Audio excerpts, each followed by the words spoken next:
গুজব ছড়িয়ে অহিংস গণ অভ্যুত্থানের ব্যানারে রাজধানীতে মানুষ জড়ো করার চেষ্টা করা হচ্ছে সে বিষয়ে জানাতে ঢাকা বিশ্ববিদ্যালয়ের টিএসসি এলাকায় আছেন রিপোর্টার বুলবুল রেজা। সরাসরি যাচ্ছে তার কাছে।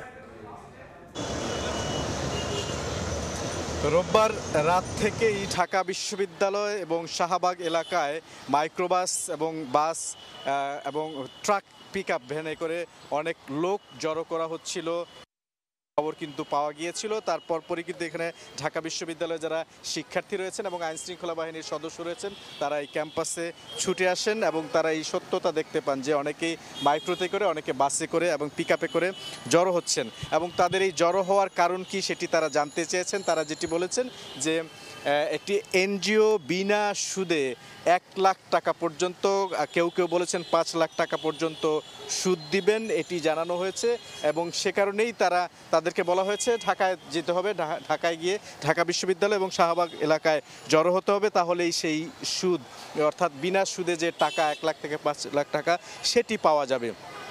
পরবর্তীতে রাতেই তাদেরকে ফিরিয়ে দেওয়া হয়েছে কারণ এটি নিতান্তই গুজব ছিল। আইনশৃঙ্খলা রক্ষাকারী বাহিনীর সদস্যরা যেটি জানিয়েছেন, ঢাকা বিশ্ববিদ্যালয়ের শিক্ষার্থীরাও তাদেরকে সরিয়ে দিয়েছেন। আজকে সকালেও একই কাণ্ড ঘটেছে।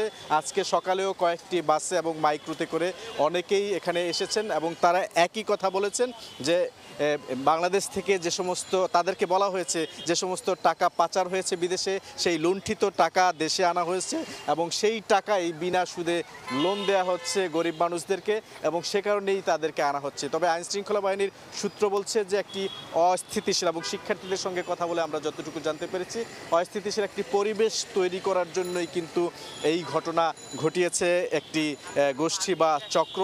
সকালে অনেককেই কিন্তু আটকও করা হয়েছে। ঠিক কতজনকে আটক করা হয়েছে এখন পর্যন্ত জানা যায়নি, তবে আটক করা হয়েছে বলা হচ্ছে এর পেছনে যারা রয়েছেন এই কথিত প্রতি বিপ্লবের ডাক বা তারা যে ব্যানারটি ব্যবহার করেছে সেখানে লেখা ছিল যে অহিংস গণ অভ্যুত্থান বাংলাদেশ, এরকম একটি ব্যানারে কিন্তু তারা এসেছিল এবং যেহেতু তাদেরকে অনেককেই আটক করা হয়েছে, আমরা একজন পুলিশ কর্মকর্তার সঙ্গেও কথা বলেছিলাম যিনি এখানে দায়িত্ব পালন করছেন। তিনি বলছেন তাদের মূল উদ্দেশ্য কী ছিল সেটি জানার জন্যই তাদেরকে শাহবাগ থানায় নিয়ে যাওয়া হয়েছে। পরবর্তীতে হয়তো জানা যাবে যে আসলেই এর পেছনে কারা ছিল এবং যে অস্থিতিশীল পরিবেশ তৈরি করার পায়তারা করা হচ্ছে বলা হচ্ছে এর পেছনের মূল কারিগর কারা। তো এখন পর্যন্ত এই ছিল আমার কাছে সবশেষ তথ্য ঢাকা বিশ্ববিদ্যালয় এলাকা থেকে।